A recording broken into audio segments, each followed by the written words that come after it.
ఈ విశ్వమంతటికి విశ్వ ప్రభుత్వానికి వెంకటేశ్వర స్వామి ప్రెసిడెంట్, ఈశ్వరుడు ప్రైమ్ మినిస్టర్, ఫైనాన్స్ మినిస్టర్ కుబేరుడు, బ్రాడ్కాస్టింగ్ నారదుడు, లా మినిస్టర్ యమధర్మరాజు, విదేశీ వ్యవహారాల శాఖ దేవేంద్రుడు, ఆహార శాఖ మంత్రి వానదేవుడు, ఆరోగ్య శాఖ మంత్రి వాయుదేవుడు, ఫ్యామిలీ ప్లానింగ్ బ్రహ్మదేవుడు, ఆ గవర్నమెంట్ లో కూడా ladies reservation education minister Saraswatidevi, world bank Lakshmidevi, defence minister Parvatidevi. Sir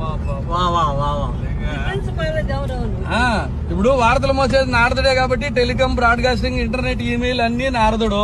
యమధర్మరాజుకి ఏం పని? కోటీశ్వరుడు టైం అయినా తీసుకెళ్తాడు, కూల్ చేసుకున్నాడు టైం అయినా తీసుకెళ్తాడు. తప్పు చేసినాడు ఆయన దగ్గర పనిష్మెంట్ గ్యారంటీ కదా, లా అండ్ ఆర్డర్.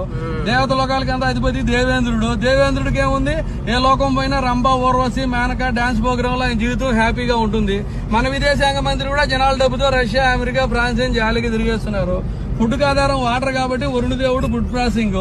మన బాడీలో ఉండే శ్వాసే కదా, ముక్కు మూసుకుంటే ప్రాణం పోతుంది. వాయుదేవుడు హెల్త్, చదువులు తల్లి సరస్వతి, దేశానికి రక్షణ కావాలి శక్తి స్వరూపిణి పార్వతి డిఫెన్స్. అన్నీ అక్కడ నుంచే వచ్చినాయి.